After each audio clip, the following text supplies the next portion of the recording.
So, thank you very much, like I said, for having us here. I wanted to take this opportunity.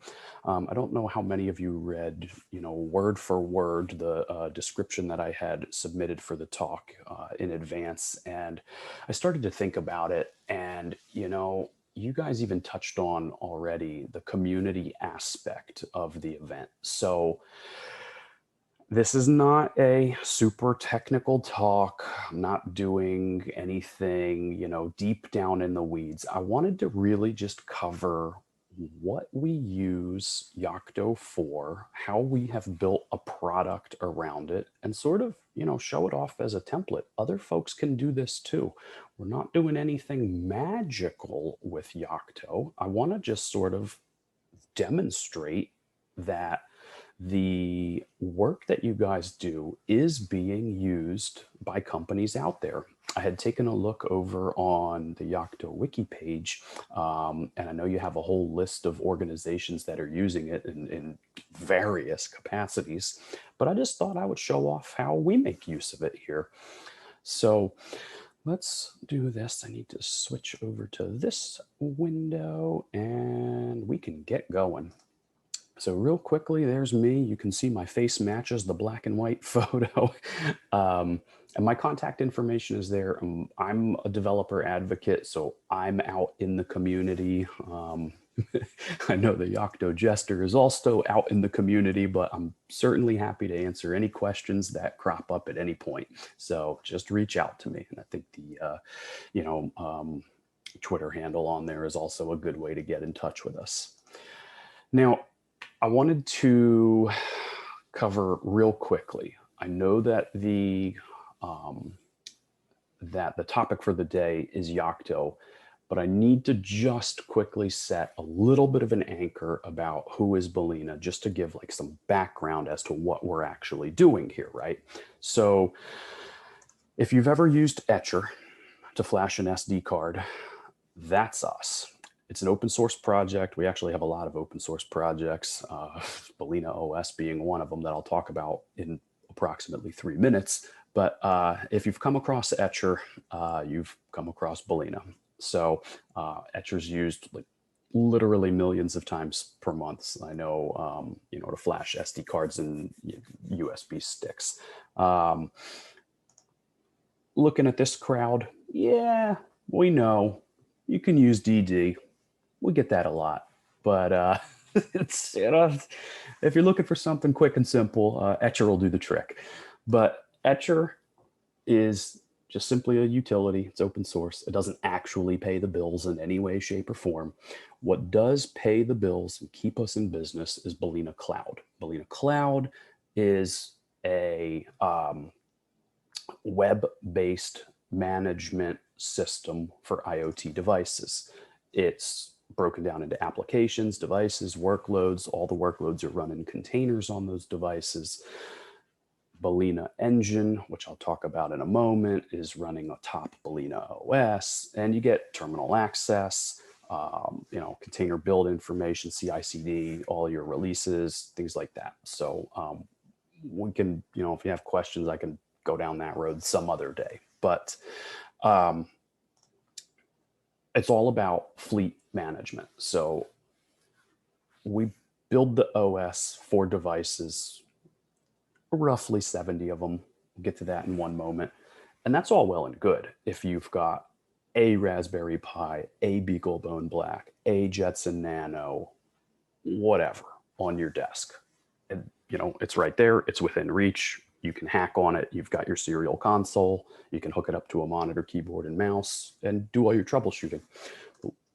When you're deploying IoT projects, though, and you have lots of devices, call it 100, call it 1,000, call it 10,000. We literally have customers with 10,000 devices, and they're all around the world, except for China due to the firewall. But when they're not on your desk, you need a way to be able to continue to interact with them, manage, manipulate, and push workloads to them. And so that's what balenaCloud does. So, you start to build out your fleet, you start to segment out which devices are running what workloads, containers, and you can interact with each device individually or in bulk. You have logs streaming off of the devices. You can see the containers that are running. You can SSH into them, no matter where they are. So that's the high level perspective of what balenaCloud is. And then we can talk about where does Yocto fit into this. Any questions thus far? I don't know, Nick, Trevor, did anything roll in? No, just a comment that there is also the BMAP tool for. Yeah, that'll also do the trick. There's a dozen.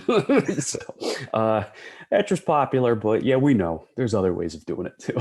So, all right. So, here's where we'll spend our time today is Balena OS. So we roll our own operating system. So no, we do not use Raspbian. No, we do not do the Jetpack distribution of Ubuntu on the Nanos or other NVIDIA devices. No, we do not do any of the others that are popular out there. We base everything upon Yocto. We take from upstream, from Yocto, and build a few bits and pieces into that, just, again, for that management plane that I just showed off. But Yocto is perfect for this, right? It's perfect for IoT devices. It's minimal by design, lower RAM and resource requirements. I mean, I don't know if you've booted up the Jetpack distribution lately, but it's big. We do use redundant rootfs partitions so that if you are pushing, because you can update the OS, in addition to the fact that most of your workloads should be running in containers, but you can in fact update the underlying host operating system. So we use an A and a B side. If things do not go according to plans when doing an update, the device will roll back to the previous, whether that was B or A. So you don't necessarily have to get on a plane and go visit the device. More tolerant of power loss and minimized SD card writes. That just essentially means, logging to RAM and reducing any caching and things like that, because we know that SD cards are the Achilles heel of devices. And then Balena Engine. So this is actually also open source. This is our container runtime. It's based on Moby. And similarly, it is cut down, stripped down from the upstream Docker contribution, because again, there are things in there by default that make sense in a data center, but do not make sense on a small resource constrained device. So we can cover that another day as well. There's some tooling in place to be able to push the containers onto the devices, no matter where they are. So long as the device has connectivity, you can push a container to it. And actually so there's one doing an update, you can just see the progress bar on it. But so with all that said, that now gives you a framework of how we use Balena OS. So now let's take a little closer look here. Like I said, built on Yocto, optimized for IoT usage. Oops, I went to the next one. And it is really the core of what we then build our set of services around and create a business model around. And again, this is kind of the point I wanted to make, is others can do this as well.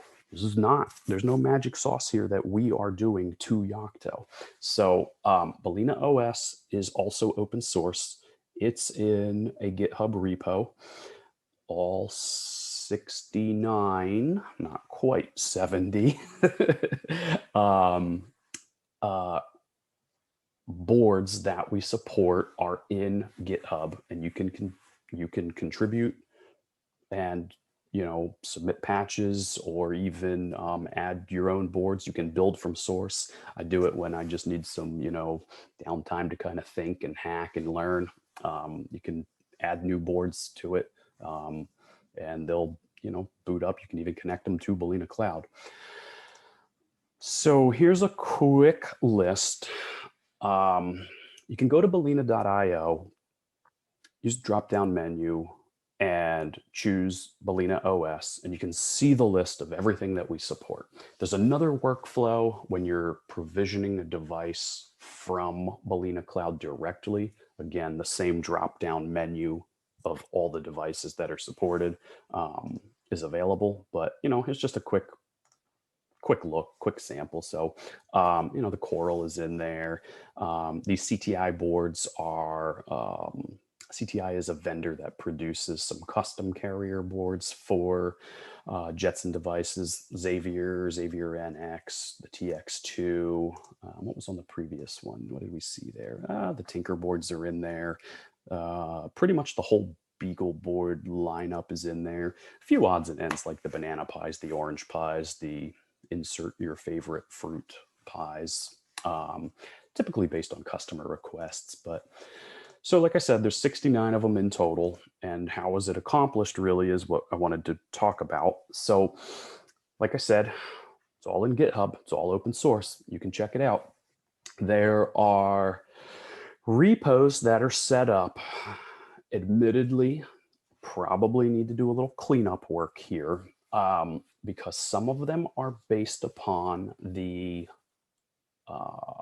brand manufacturer. Like you can see there, Raspberry Pi. Okay, inside that Balena-Raspberry Pi repo are all of the Pi boards, the 0, the original one, the 2, the 3, the 4, and some compute module stuff in there as well. But then if you look at the next one, the Jetson SKX2, that's a very specific device. That's a carrier board for a Jetson. Below that, though, is I don't want to use the word meta just because of it, it has a proper association, but the Jetson lineup, Balena Intel is the generic ones. FSL Arm, of course, is for Freescale boards. So some of them are by brand, some of them are by SoC, and then there's a few of them that are literally per device specific. So admittedly, a little bit of work there to clean that up is probably warranted. But once you start diving down into them, it's just like any other open embedded pokey bits and pieces needed to build Yocto. So we have in here, you can see I just chose an all-winner repo as an example here. We bring in Rust, we bring in Pokey, MetaSunC. I don't know if I'm saying that right. It could also be MetaSunChi. I'm not entirely sure. Meta Open Embedded, and then we have the Balena bits that are required. So the first one, Meta Balena, is our bits and pieces for the cloud connectivity stuff. And the Meta Balena All-Winner is where we stick our specific recipes for those boards themselves. David, Yeah, go ahead. there's a question. I'll read it out. I would like Yeah. to ask how you are handling cybersecurity tracking inside the OS container, kernel and packages, and sec events and breaches. So that's a tough one. Wow, whoever asked that, congratulations to you. That's a good one. There's two different answers, and the first one is we are not. That's actually up to the customer to implement. So we don't own the devices. The customer owns their own devices. The customer builds their own containers and push them onto the devices. We are that platform, that abstraction layer to orchestrate it all. We would specifically say that's up to the customer to be monitoring. In the IoT world, obviously you have not just the internet related security threats like the connectivity and hacking. I'm trying to think of the right word, but it's a little too early. But you also have physical proximity. A server in a data center, you can more or less, you can argue, but you can more or less guarantee that the server is secure, right? It's in a locked cabinet. The locked cabinet is in a data center. The data center provides physical security as well. An IoT device could be strapped to the side of a truck. There's nothing preventing anyone from walking up and pulling the device off the side of the truck. It's now theirs. Congratulations, they have your data. So we don't actually do anything in the security realm, that is on the customer. I will say, though, that there is some work underway. It's not completed, so it's not in practice or implemented at the moment, but some of it's not my area of expertise, so forgive me here, but I know that we're working towards the secure enclave, and I know Parsec team is doing some good work there. So there are some secure boot bits and pieces forthcoming. But I'm not quite up to speed on it, so we'll have to save that one for another day also. Hopefully that covers most of it, though. And feel free to follow up if not. So coming back real quick, another sample just to take a quick look at over in Jetson land here. And here you can see are all the conf files for the boards that we currently support, just sitting in that Balena Jetson conf directory. So again, it's pretty standard, off the shelf stuff here. What do I have up next here? I've got a BB append file. So, you can see, bringing in some patches like normal, nothing too fancy here. Some config append for AXP power. Where are we? Oh, this is back in an all winter one. Yeah. NanoPi Neo add Wi-Fi and eMMC patch. So I guess maybe that device doesn't quite function properly. I don't know why we're doing a removal on that one, but point being, this is all, Yocto standard tooling and bits and pieces and practices here. The Balena directory, like I said earlier, is where we stick our stuff for the cloud and Balena engine container runtime. So the recipes containers has all the Balena engine stuff in it.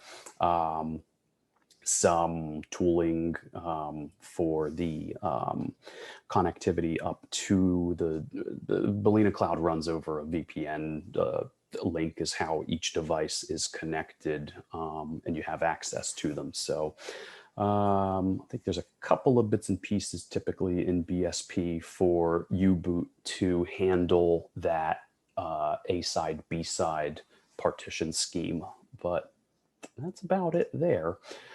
What do we have next up? Just a quick generic x86 device there. So I said we have 69 of them supported at the moment. I just showed you the workflow. All you have to do is that 68 more times. pretty much it, right? Nice and easy. To add a new board, though, like I mentioned earlier, you can go through the easy way or the hard way. The easy way is finding a similar board. Now, again, like I spoke about, that could depend upon the SoC manufacturer and product line, or the the final product line. So you may have to poke around a little bit in that GitHub repo. Hey, pull request welcome if there's some cleanup there that could be done. Otherwise, and if there is something similar already, clone the repo and you can begin porting your board, and that's a really quick process. If not, you've got to go the longer way and start from scratch. There is some pretty good documentation sitting at that link there. These slides are available. I know, Trevor, you had taken a look at them, so I know they must work on the pre-talks site to grab the URL from. The documentation, it could perhaps stand to be improved a little bit, but it's thorough enough. It will get you through it. There's no gremlins, dragons, or gotchas. And, oh, there's a screenshot of it right there. Forgot I even included that. So looking at the clock, we're about 20 minutes in, and I know I've got a 30-minute time slot, but I wanted to save 10 minutes for any questions or discussion. So let's wrap this up real quick here. I wanted to make a call out. Like in the beginning, I said, I know that this session is not a very technical deep dive. I get that. I wanted to sort of just kick things off for the summit, I'm lucky enough to have the first time slot, and cover, a little bit more about the community. And I noticed this call to action. Um, what was this? Maybe last week? I don't know, Trevor, 2 weeks ago now. But and I wanted to sort of just touch on what the Yocto project is currently in need of, publicly acknowledging you used the project. That's why I'm here today, and that's why I sort of tailored this conversation back around as opposed to a technical deep dive. Embracing open source contributions, code and otherwise. I mean, I definitely think that Balena lives that motto. Balena OS is open source. We're taking from Yocto, right? The correct thing to do is also keep Balena OS open source. Consider Yocto project membership. I can't remember if it was you, Nick, that covered this in the beginning, or if it was Trevor, but that's something that we at Balena need to visit and think about as well. Support employees in spending some time on open source projects and transitioning of roles. I think that one had to do with, as people are, taking on new positions, making sure that organizations are allowing them to transfer that knowledge or even backfill the role. And you can see the URL at the bottom. I mean, you guys are already here, but yoctoproject.org/join. And then that's about it. Had some URLs for some follow-up resources. I have a shameless plug that I got in here. We run an IoT happy hour mostly every week. Once in a while, we have to take one off, but you can find that on our YouTube channel. It's a lot of fun, actually, covering all things IoT. And then that's it for me.